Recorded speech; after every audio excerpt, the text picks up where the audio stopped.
你怎么进来的？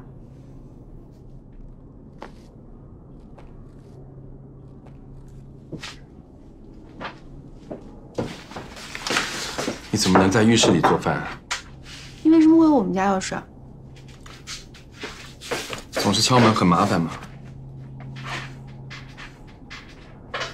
那把是我家钥匙。我不想要你们家钥匙。我饿了。你又没说你要来，我只准备了我自己的，没你的吃。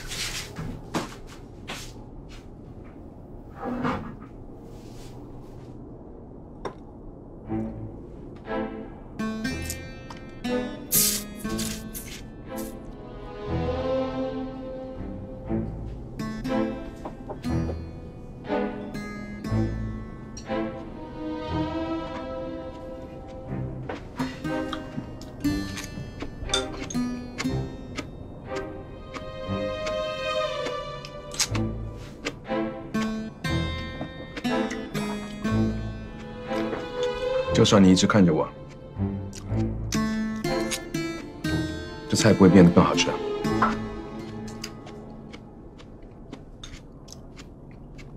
这什么米啊？泰国香米。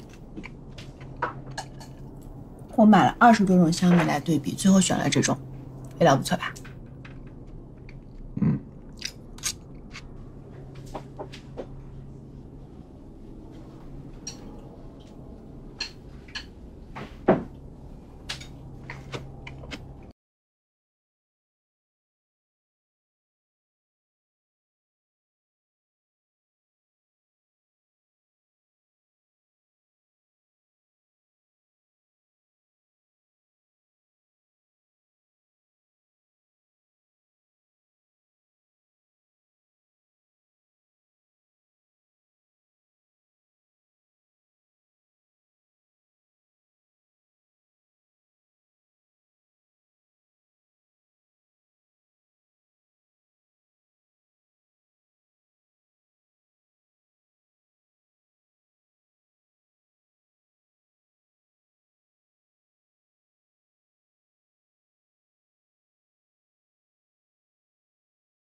喂，欣然，干什么呢？半天才接电话。刷碗呢。才吃饭呀？跟谁吃的？跟薄金言。哦，这么晚还吃饭呀？你俩不会是好上了吧？才没有呢。那我半夜12点还跟你吃过夜宵呢。找我什么事儿？写数字的事有些眉目了。省里专家利用新的技术，又找到了几个新的数字。如果再有进展，我再通知你和薄教授。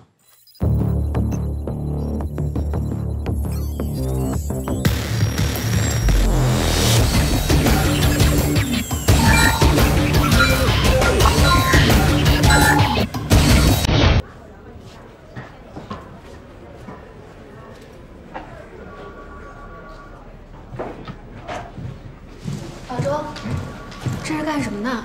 你不知道啊？公司新来了个市场总监，给他腾办公室。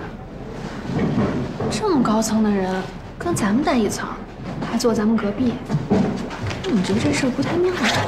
我也纳闷，按理说这总监是副总级的呀，办公室应该在23楼，怎么弄这儿来了呀？听说他是空降部队，为了显示亲民，特意从上面搬下来。林经理就要开会了。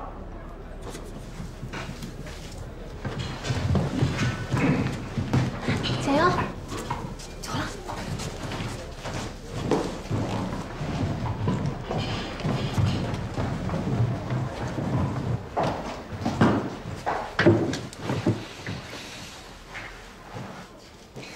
大家好，我是简瑶，是新来的业务助理。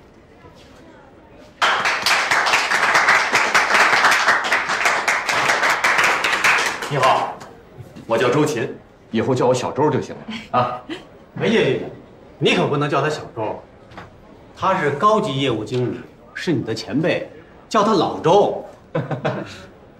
他跟你的职位是一样的，你们今后有很多工作要互相配合，今后可以多交流。他叫小麦，啦啦啦啦啦，记住了。欢迎你。你好，谢谢啊。不客气，为美女服务那是我的荣幸。来，请坐。好了，这一周的工作计划我已经发到你们邮箱。这里除了小简，在座的可都是资深员工，就不用我多说了。简瑶，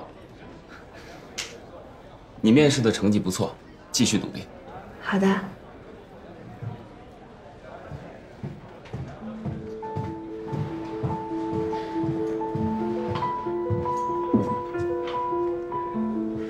你就是简瑶。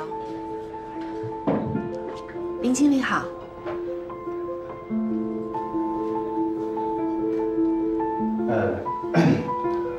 总监怎么还不来啊？董事长留他说几句话，马上就到。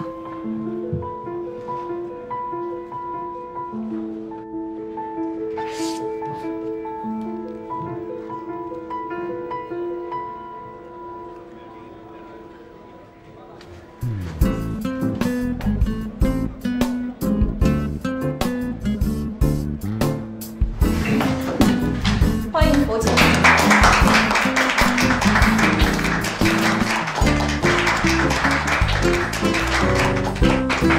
博总，请坐。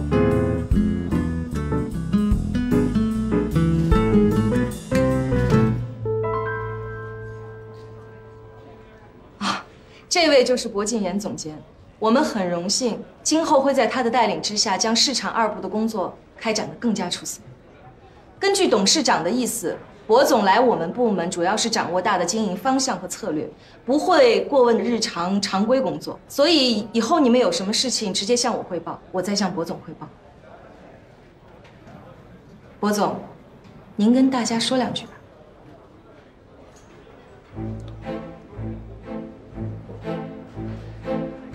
让我把话说得更清楚些吧。我是短期到这任职的，你们不需要跟我套近乎，我也没精力应付你们。我做事情呢，有自己的习惯，你们只需要配合我的需求就行了。大家相安无事。我走的时候会给你们绩效评估 A。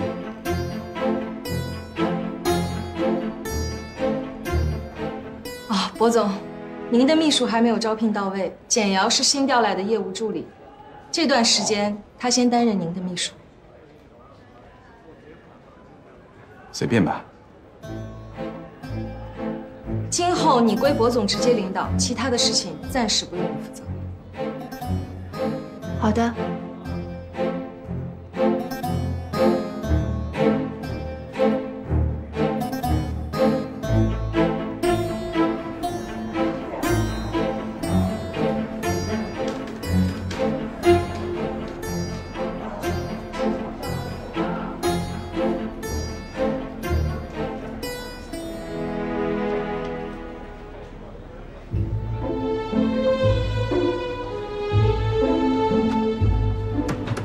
跟我进来。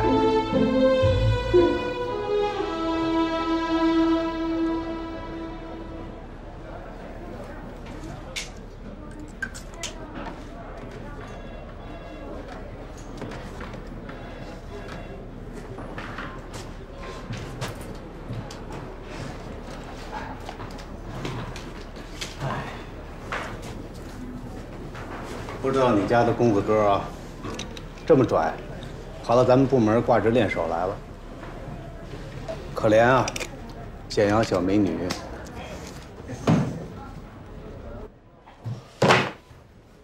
解释。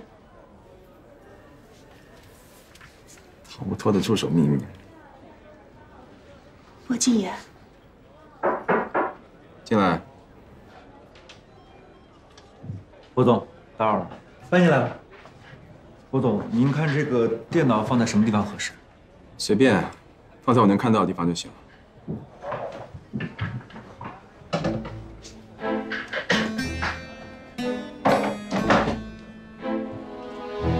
薄总，那我先走了。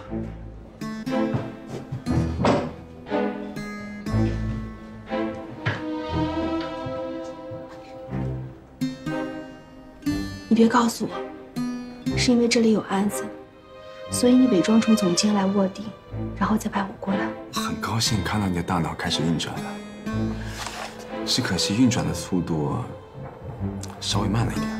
薄敬言，你怎么能这样？你查案归查案，你怎么能连招呼都不打一声就搅进我的工作里来？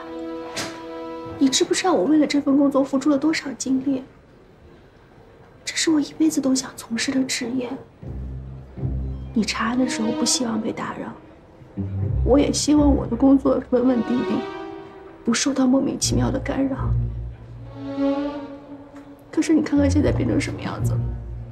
我是职场小干探，还是双面人白领？等你走了以后，我怎么跟我的同事们相处？大家会说这是公安的女间谍，我们跟她说话要小心一点。还是你有了下一个案子，我再蒙你召唤，再跳槽过去。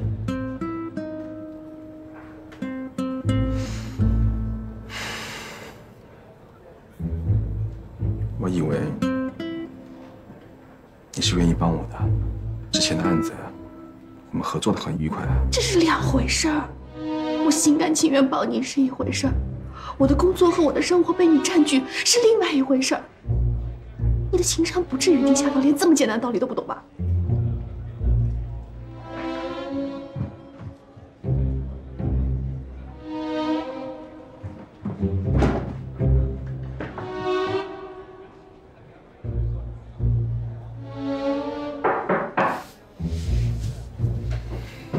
下午茶的时间到了，一杯摩卡，一杯香草，请问您要哪一杯？多少钱？谢谢。什么钱呀？怎么了？哭了？没有，没事儿。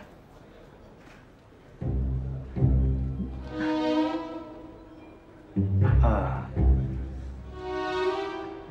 那我先出去了。谢谢。不客气。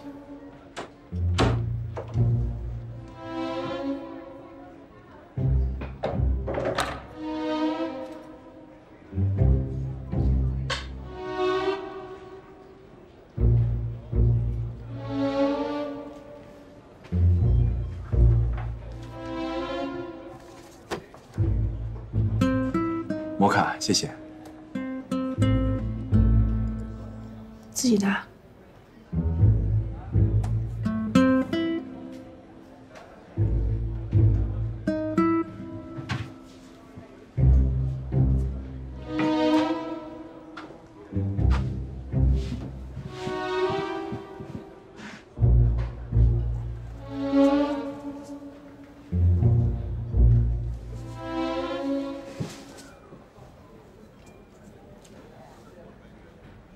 事实上啊，这个工作不会打扰你太多。我侦破杀人机器的案子只花了5天，一个企业的案子能有多高的技术含量，能花我多少时间啊？恕我直言，你知道你现在是在做什么吗？你是把低价商品高价的卖到另外一个地方，等你死了之后。你是想告诉你的子孙，你这辈子搬运了多少的货物，还是想告诉他们，你挽救了多少人的命？你胡说八道！你才是搬运工呢。我做的叫商品流通，促进经济发展，不可或缺。好吧，商品流通小姐，可以看看死者的资料。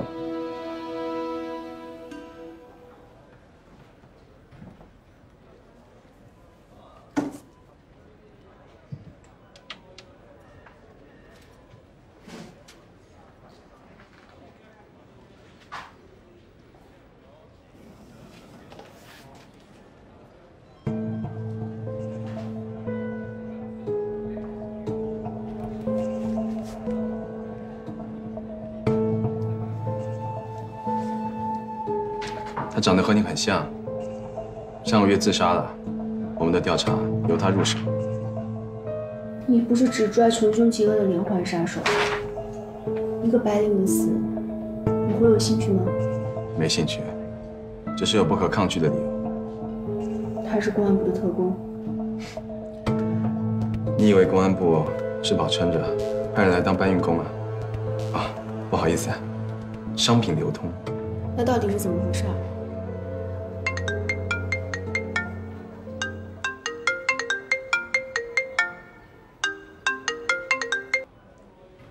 喂，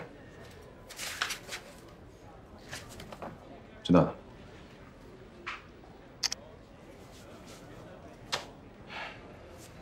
走吧。干嘛？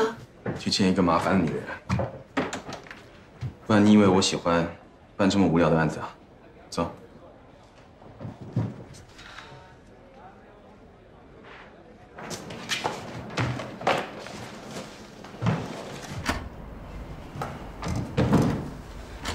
董事长，博总到了。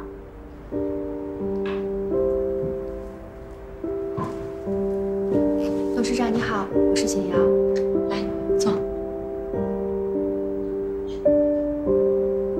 来呀。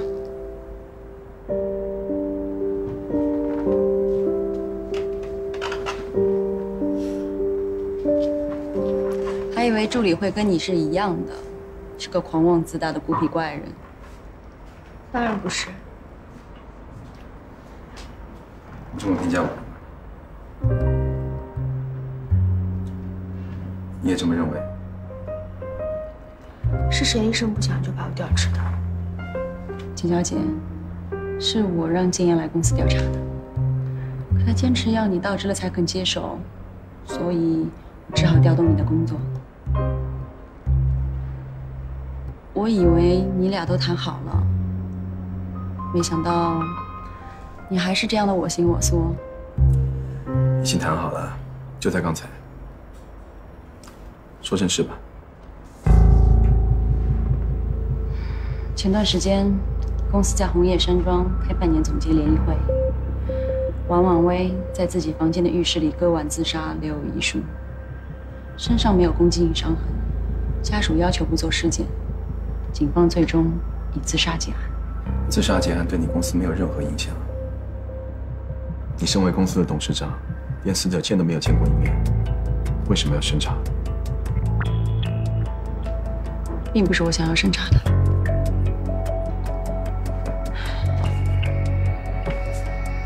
1个月前，我开始不停收到这封邮件。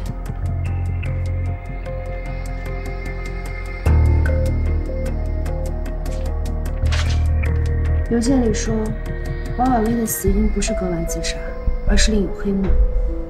而成宇公司的高层为了掩盖一切，付给死者家属10万，要求不做尸检。你有掩盖吗？成宇公司光在内地就有1000多名员工。在收到这封邮件之前，我根本没有过多关注过这起自杀事件，更不可能存在什么黑幕。邮件里附了一张付款证明，王婉薇的父亲的确收到了10万块，付款方是一个匿名的海外账户。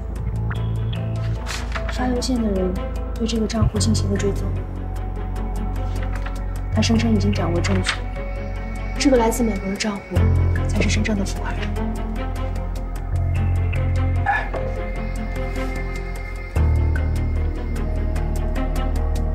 是谁？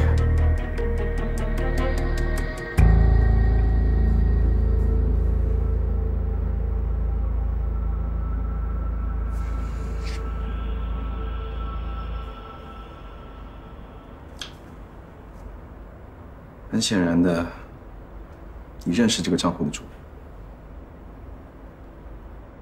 你看起来很紧张，是谁？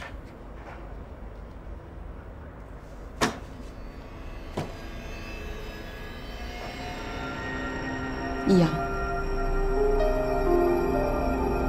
谁？这位女士的未婚夫。易阳这半年大部分时间都在香港，我相信他跟这起事件没有关系。可是这确实是他的账户。如果你想掩盖犯罪事实，你会用自己的账户打钱吗？所以，我希望你尽快查清楚这件事情，到底是谁在幕后捣鬼，还有多少事情是我不知道的。我不想让这件事情一直烦我。好，知道了。不过我想先请你答应我一件事情。是钱的事儿吗？简阳似乎很喜欢他现在的工作。等调查结束之后，我希望他可以继续在公司里做他的默默无闻的小职员。我知道你善于控制舆论，掩盖事实，所以请不要让其他人认为她是职场女干探、双面女白领之类的莫名其妙的人，可以吗？没问题。谢谢。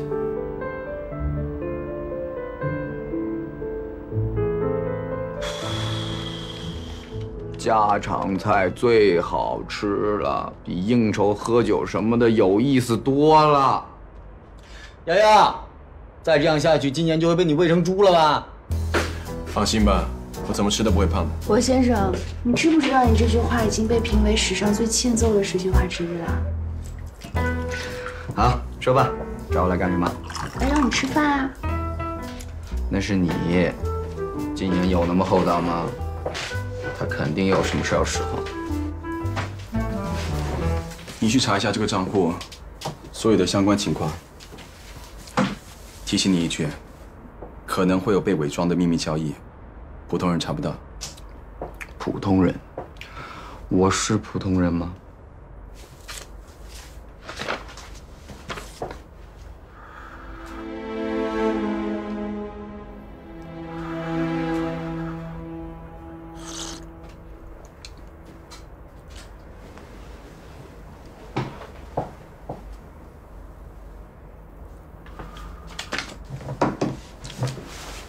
你确定让我查这个？你就不怕我查出你姐夫什么黑幕来？谁姐夫？厉一阳是尹总的未婚夫，那尹总就是你姐姐。她不是我姐姐，只是20年前她的父亲娶了我的母亲。那她就是你姐姐啊？我的父母跟她的父母跟我都没有任何血缘关系。可是那她还是你姐姐啊，法律上的。厉一阳就是你的姐夫，你确定这样的关系不会影响你的判断吗？当然不会。那接下来我们要做什么？你说说看。你确定要按照我的想法去调查？这个案子让你去查，就当做是提高助手能力的练习吧。我不是你的助手。你是啊。我是成宇公司的业务助理。我是成宇公司的市场总监。你不是。我就是。你不是。我就是。喂，我还在这儿呢。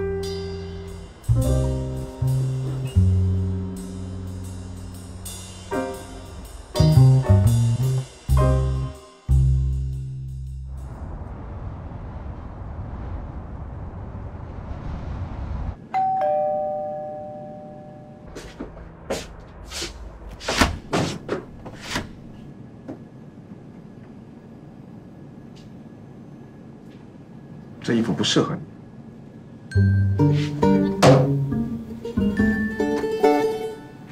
卖衣服啊？出门？怎么？买东西。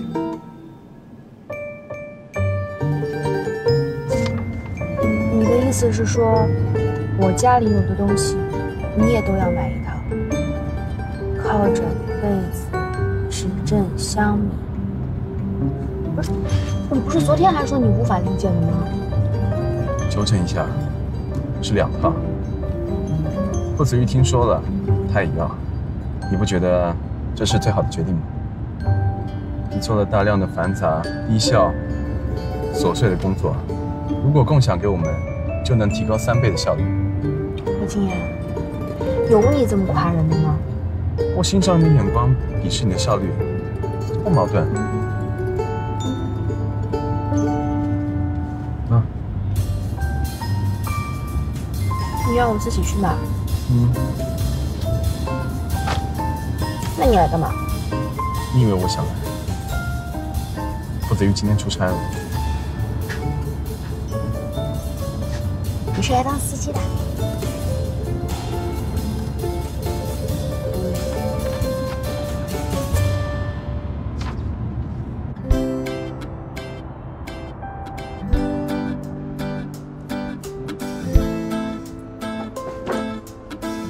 谢谢啊。好，谢谢。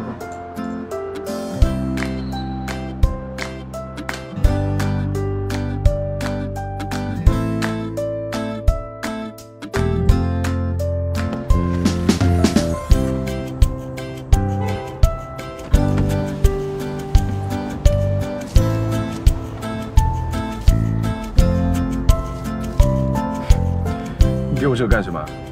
集齐10张，奖励1条鱼的。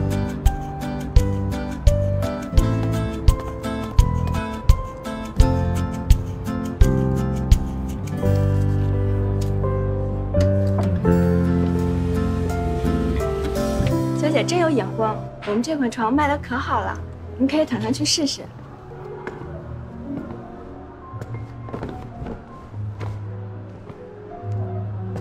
这款床绝对没有任何异味，而且非常结实。在床上滚来滚去也不会坏吗？先生放心，滚来滚去也不会坏。2位先慢慢体验一下，有需要随时叫我。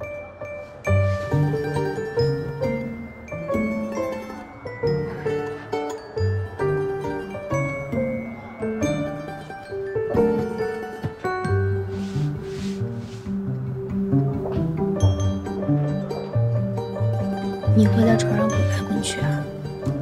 当然不会，只有沉默才会在我床上滚来滚去。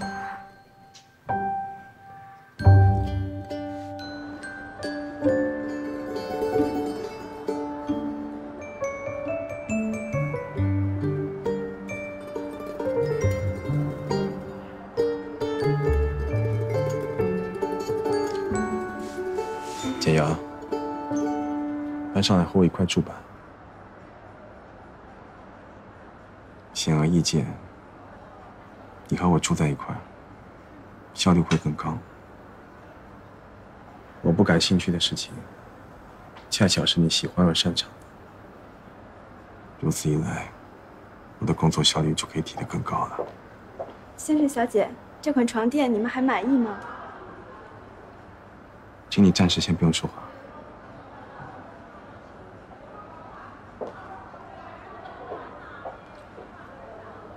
间接的来说，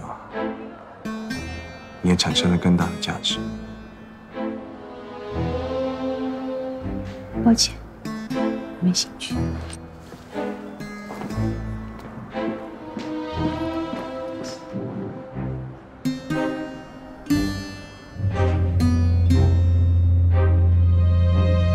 为什么对我没兴趣？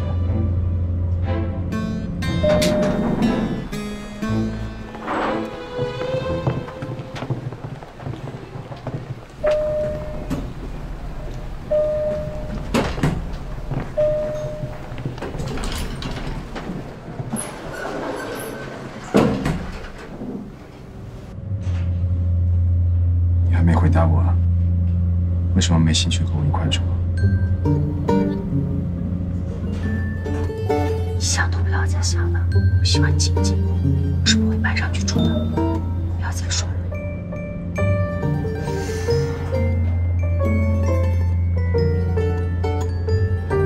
你做了一个错误的决定。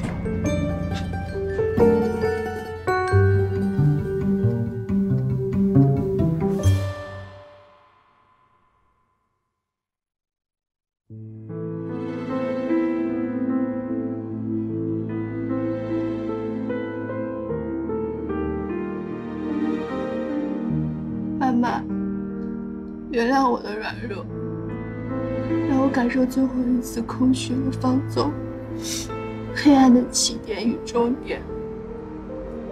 我做错了好多事，一步错，步步错，我再也回不了头了，所以我不再回头了，我选择结束。妈妈，我的银行存折里还有2万块钱，密码是我的生日，钱不多，对不起妈妈。妈妈，你别难过，做这个决定对我而言是解脱。我改变不了命运，反抗不了命运，但我至少可以选择结束。我的生命终结在我自己手里。再见，妈妈，别难过，明天又是一个新的开始。不孝女，晚未经杀。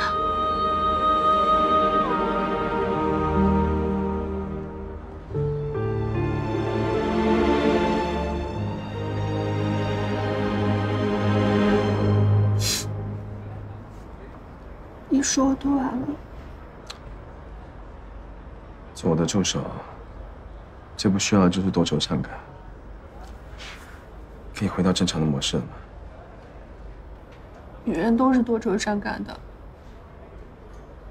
除非你找一个男人，而且这个男人还得会做饭，会钓鱼，会帮你布置家，会照顾沉默，还不嫌弃你的诸多挑剔。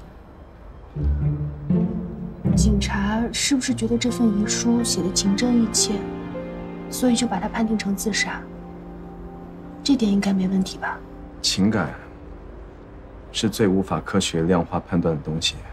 如果仅凭这一点就判定是自杀，那么他杀要伪装成自杀，那就太容易了。凶手只要想象自己快要死了，写一段话就行了。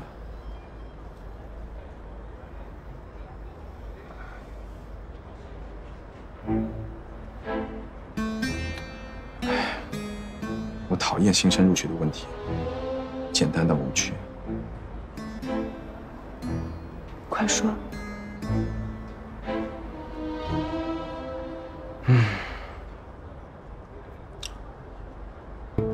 这的确是他为了自杀前准备的遗书。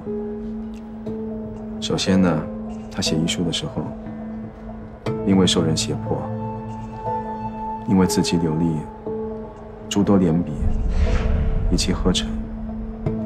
如果他是受人胁迫的，那么他的字里行间会有很多的笔误或是停顿。除了这一点，还有很多的佐证，例如他在写遗书的时候用到了很多的比喻，比方说败将、壳、无底洞、深渊，还有不少的重复语句，比如妈妈，不要害怕，还有一些没头没尾的，我的生活变得灰暗、肮脏。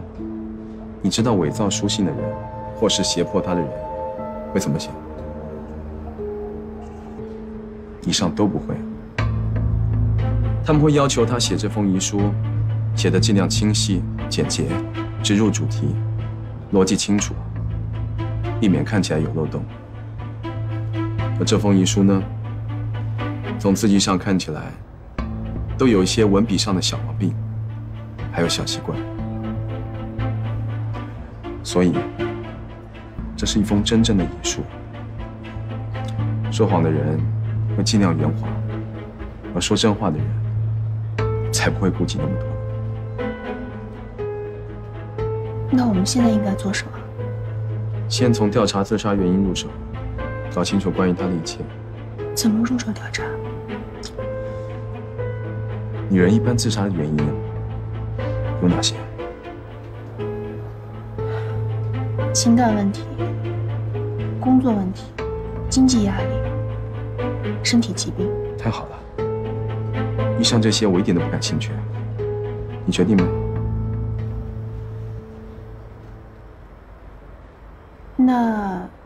就从死者的背景调查开始。你看了犯罪心理学的书？职场女干探吗？应该的。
加油！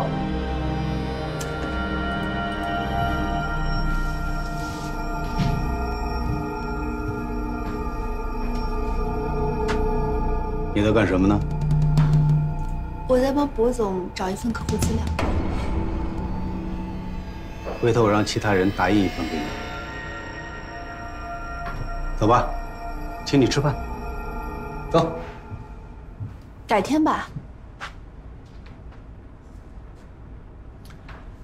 你多心了，还有其他人，部门其他的人都在。走吧。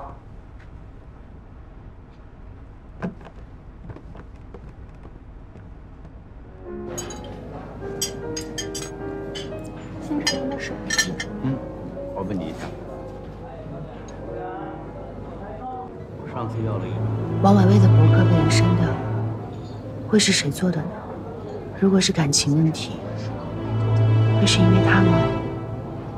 哎，你觉得有酒精好喝还是没酒精好喝呢？这个要根据您的喜欢。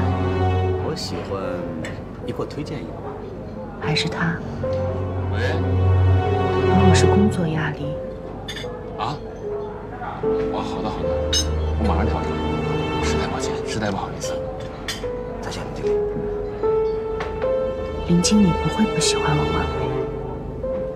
我告诉你啊，这是个秘密。林经理对他的下属非常严厉，尤其是像你这么漂亮的女孩。小白兔，当心被大灰狼吃掉。哎，老周，谁是大灰狼？好好吃你的饭，别听他。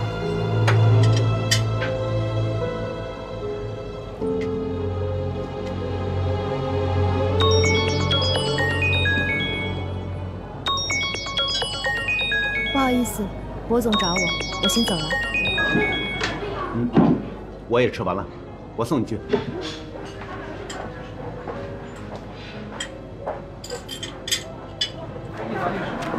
哎呀，小美女，不用这么火急火燎的，那么怕他？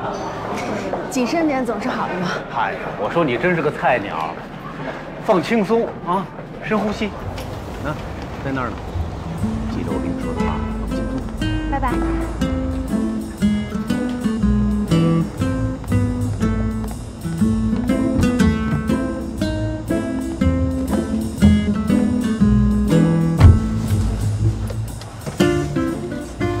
如果我是你，我会尽量避免与他们身体接触。你的语气能不能不要那么嫌弃？人家根本都没有碰到过。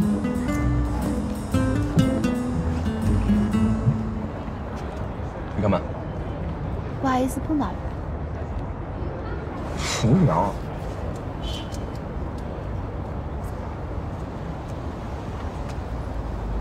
这是什么？王婉薇的博客。你去查了？我也查了，可是被人删了。你是从哪儿查到的？你以后可要学会跟上我的节奏了啊！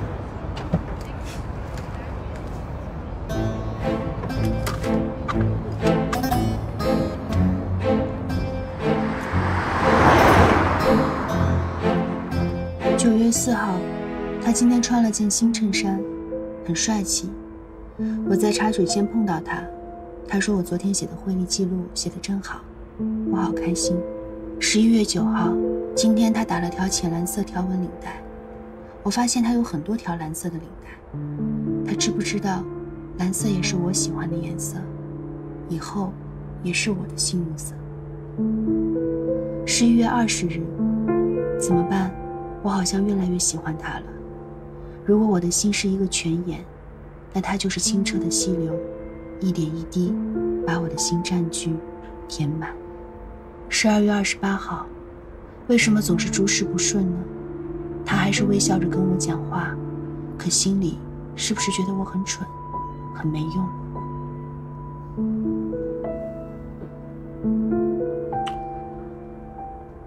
这个他是麦晨。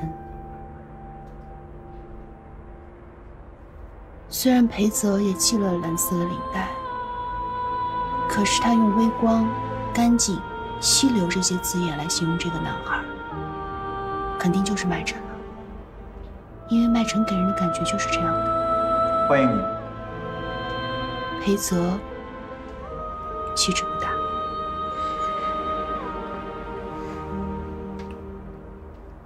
溪流、微光、比喻，这女人的形容逻辑我真是搞不明白。不过我赞同你的观点，是麦晨。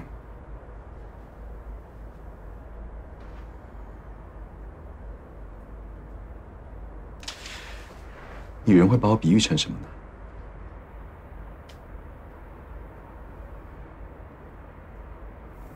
比喻成什么都可以吗？你想说什么？首先，我先声明，我的比喻没有任何的贬义，一只傲慢又嚣张的拉布拉多。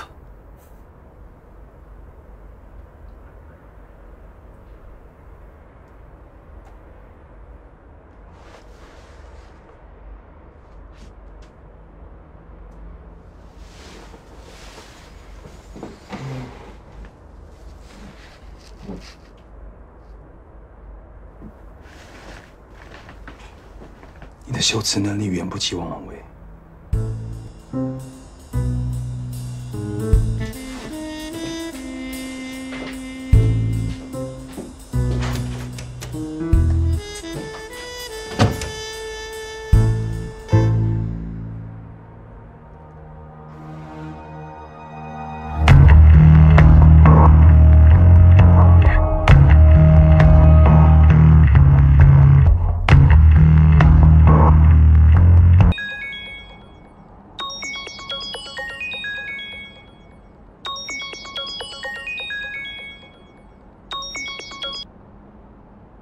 喂，真的假的？我马上下来接你，等5分钟。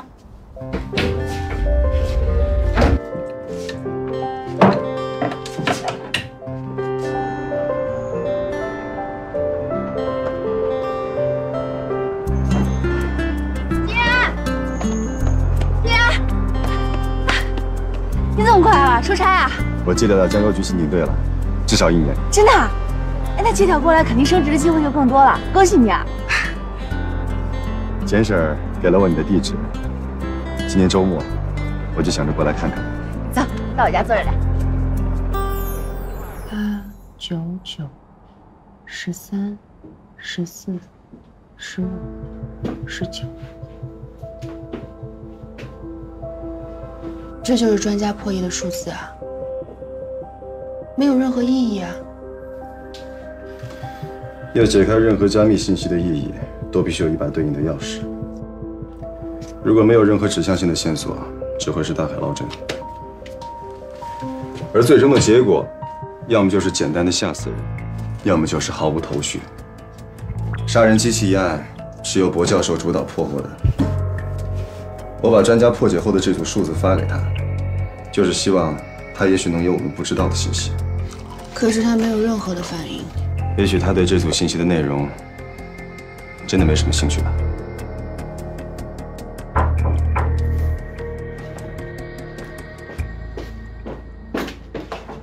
你好，这是您的快递。哎，好，谢谢。在这里签一下字。我收拾一下。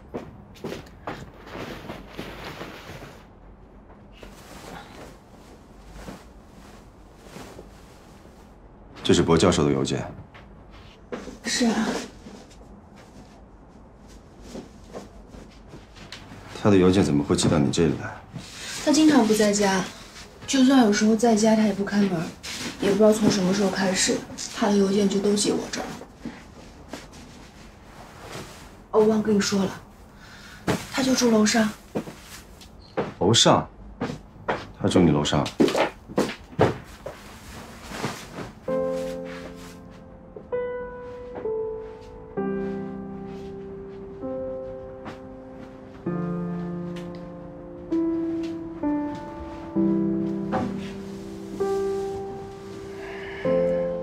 瑶瑶，如果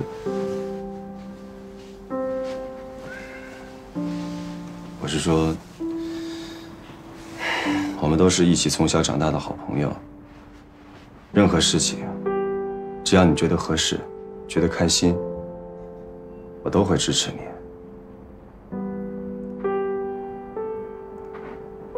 其实你可以告诉我的。不是，我没有在跟薄一年约会。我是说真的，我就是做过他的助手，所以他也习惯性的让我做一些助手做的琐事。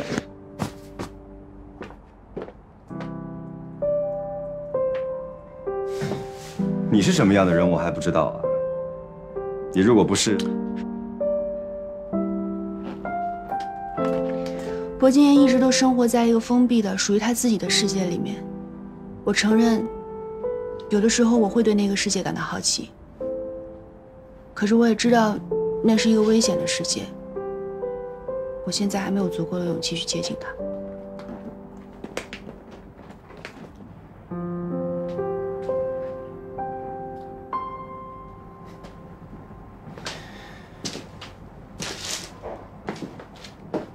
你知道，我永远都是站在你这边的。我当然知道了，你最靠得住了。我请你吃饭。走。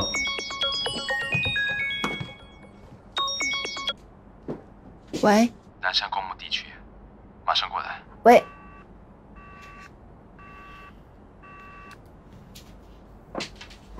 不理他。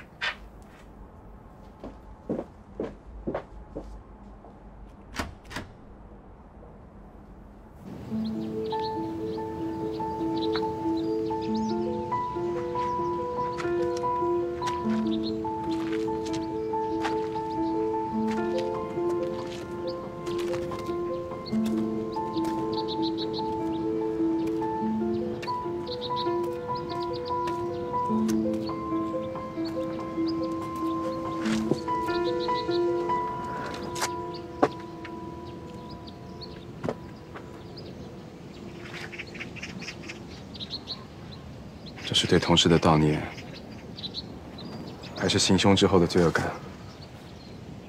你什么意思？王婉薇死的那个晚上，你去过他的房间。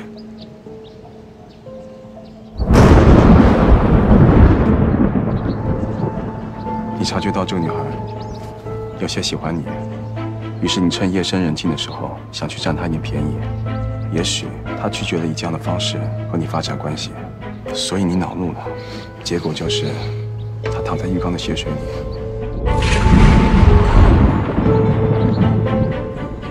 对吗？不是的。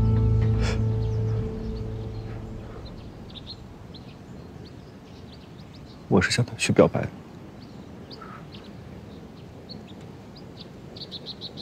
表白？从他进公司那天起，我也很喜欢他。可我只是初级业务员，工资不高，又没房呢。我一直不敢向他表露我的真心，直到那天晚上。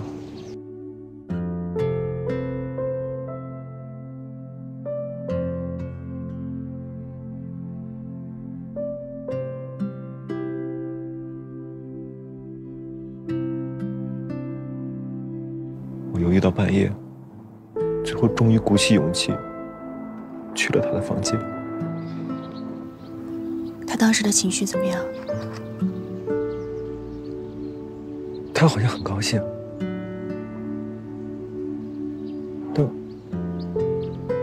但又有些紧张。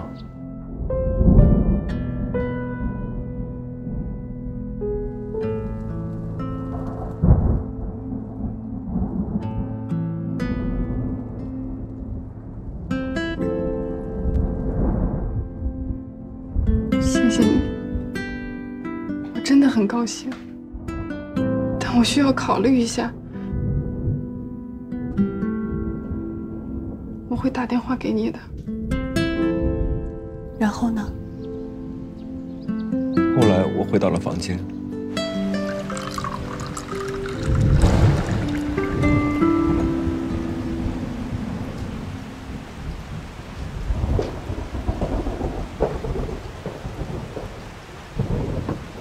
谢谢。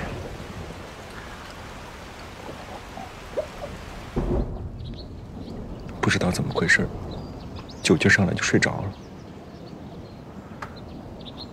直到第二天早上起来，我才听到同事们说，婉薇她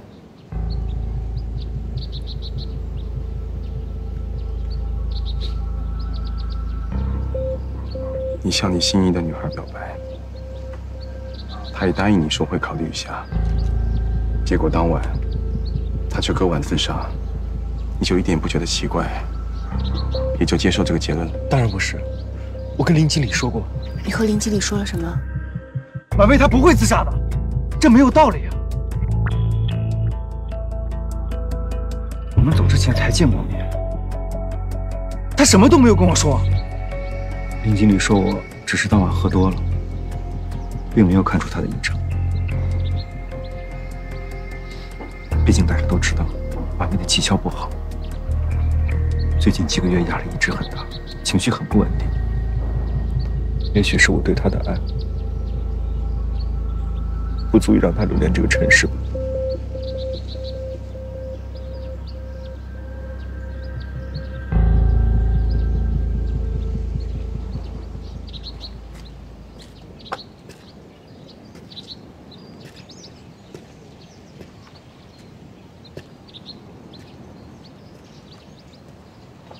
你最近的情绪一直都有问题，所以我们才来找你谈话。我总希望不要影响你的工作，也不要影响部门内的气氛，所以我们今天说的话就不要告诉别人了。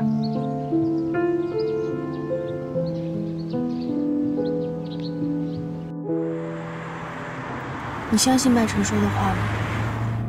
他去了死者的房间，只是为了表白。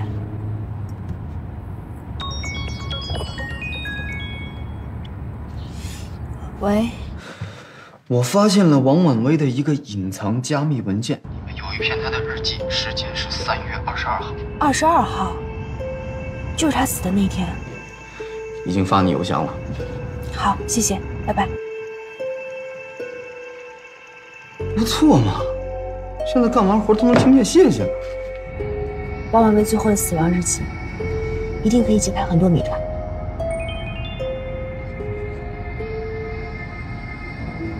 你听一下这一段，他竟然来到我的房间向我表白，我所爱的干净、纯洁、英俊的男孩，为什么你现在才来？谢谢你，让我的人生不那么绝望。可是，我还有机会能够回头吗？我还有得到救赎的可能吗？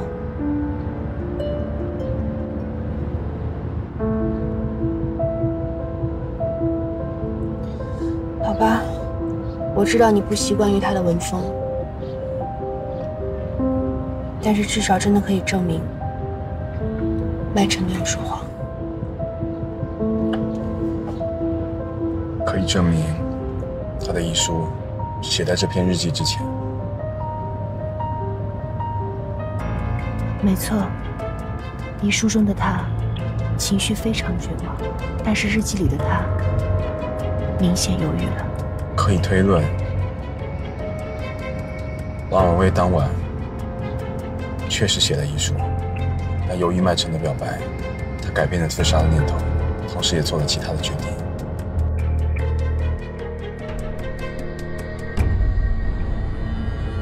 而正是因为这个决定，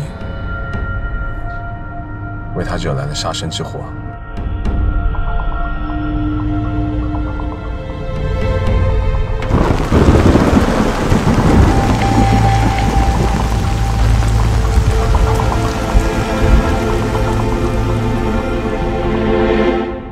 王婉薇在临死前的几个月一直都表现出了比较抑郁的情绪，大家都以为她是工作上的压力，或者是情感上不顺。事实上，她这些情绪跟工作和感情都没有关系，而是她卷入了到现在我们都没有调查清楚的黑幕当中。3月22日晚10点，宴会结束，回到酒店房间。12点之前，他写下遗书，决定结束这承受不住的一切。麦晨进来表白，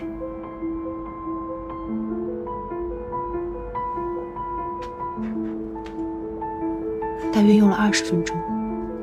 麦晨走了之后，他写了他最后一个日记，大约用了半个小时。警方判定王婉薇的死亡时间是2点半至3点半之间，也就是说，谁在这个时间段进入过王婉薇的房间，谁的嫌疑就最大，对不对？你家来过客人？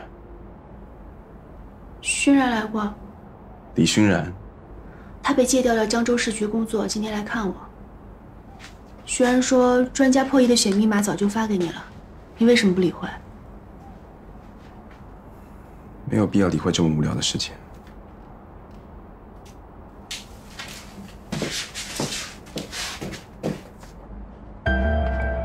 你没看到吗？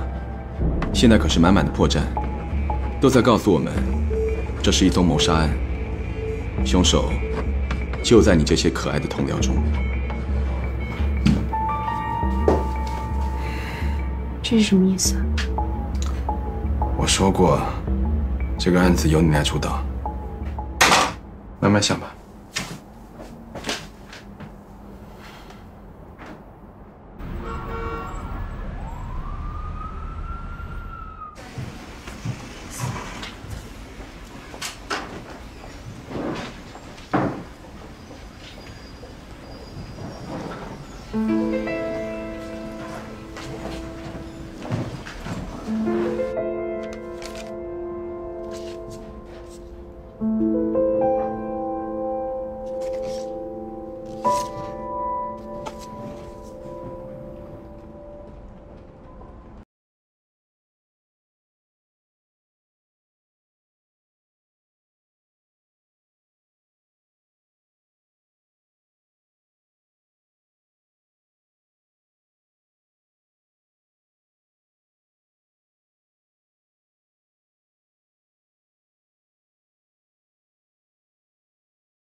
红叶山庄的那个夜晚，市场2部的人都住在同一个别墅群，但是公司规定，只有副经理级别以上的人才可以住单间。你和王婉薇的级别都不够，除了林经理，只有你们2个女生，所以你们一定会被安排在同一个房间。你就是他的室友。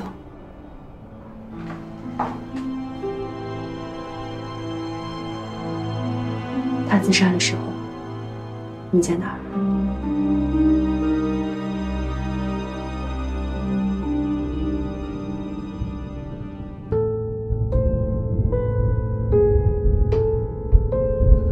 我知道我不应该和他在一起，可是可是我控制不了。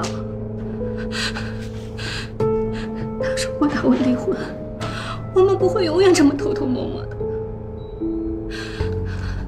沈副经理住的那个单间，那天晚上你在他房间里，是柏宗要调查这件事情吗？他会开除我吗？他不会。偷情的夜晚，应该不会计划谋杀。他们两个暂时排除怀疑。你既然有这样的进展，应该高兴才对。可是王婉薇到底卷入了什么样的黑幕？我们还是丝毫的头绪都没有。是你，不是我们。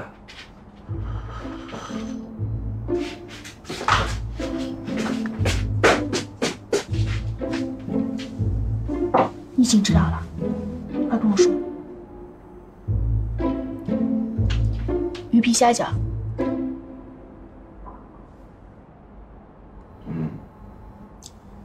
我们一开始为什么要介入调查一桩自杀案呢？因为有证据表明，有人不愿意做尸检，付给家属10万块封口费。他的目的是什么？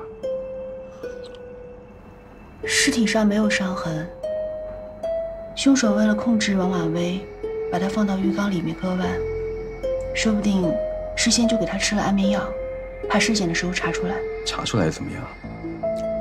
很多人都采用双重的自杀方法，又吃安眠药，又割腕，又放煤气的，这并不奇怪。那到底为什么？死去的躯壳深陷泥潭，无力自拔，感受最后一次放纵与空虚，黑暗的起点与终点。有什么事情可以用这些词来形容呢？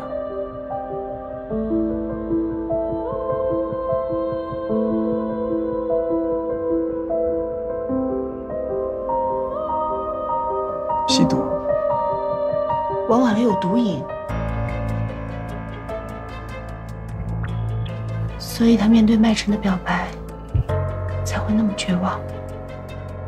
不会有人单单因为他吸毒而杀了他。